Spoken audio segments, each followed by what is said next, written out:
देशातील कोट्यवधी गरीब नागरिकांसाठी मोफत रेशन ही केवळ सरकारी योजना नव्हे तर रोजच्या जगण्याची हमी होती।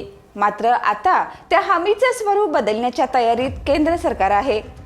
तांदूळ गहू ऐवजी थेट बँक खात्यात पैसे देण्याचा निर्णय घेतला जात असून हा बदल प्रशासनापुरता मर्यादित नसून देशाच्या सामाजिक आणि राजकीय व्यवस्थेवर परिणाम करणारा ठरणार आहे। आतापर्यंतच्या रेशन व्यवस्थेवर गैरप्रकार, काळा बाजार आणि बनावट लाभार्थ्यांचे गंभीर आरोप होत आले आहेत। अनेक ठिकाणी रेशन दुकानामधून धान्य बाजारात विकलं जात असल्याचे प्रकार समोर आलेत। या सगळ्याला आळा घालण्यासाठी केंद्र सरकारने थेट रोख हस्तांतरणाचा मार्ग निवडलाय। चंदीगड, पुदुच्चेरी, दादरा नगर हवेली आणि महाराष्ट्रातील काही भागात राबवलेले पायलट प्रकल्प यशस्वी ठरल्याचा सरकारचा दावा आहे। नव्या योजनेत SBIच्या सहकार्याने ई-रुपी डिजिटल व्हाउचरद्वारे लाभार्थ्यांच्या मोबाईलवर थेट रक्कम जमा केली जाणार आहे। यामुळे रेशन दुकाने, दलाल आणि मधली साखळी दूर होईल, तसेच बनावट रेशन कार्ड्सवर मोठा आघात बसेल, असं केंद्राचं म्हणणं आहे।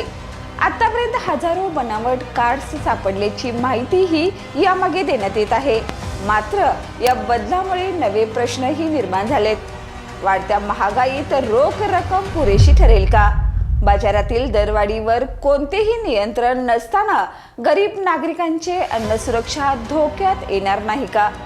ग्रामीण आणि आदिवासी भागातील डिजिटल सुविधा आणि बँकिंग यंत्रणा अद्याप सक्षम नसताना हा निर्णय कितपत व्यवहार्य ठरेल, याबाबत शंका व्यक्त होत आहेत। निवडणुकांच्या पार्श्वभूमीवर घेतलेला हा निर्णय केंद्र सरकारच्या राजकीय अजेंडाशी जोडला जात असून पुढील काळात हा मुद्दा मोठ्या वादाचं कारण ठरण्याची शक्यता आहे।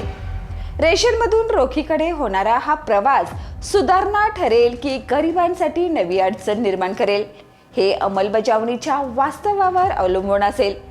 कारण हा निर्णय केवळ आर्थिक नसून तो गरिबांच्या विश्वासाची कसोटी आहे। या आणि अशाच ताज्या अपडेटसाठी पाहत राहा तारा न्यूज।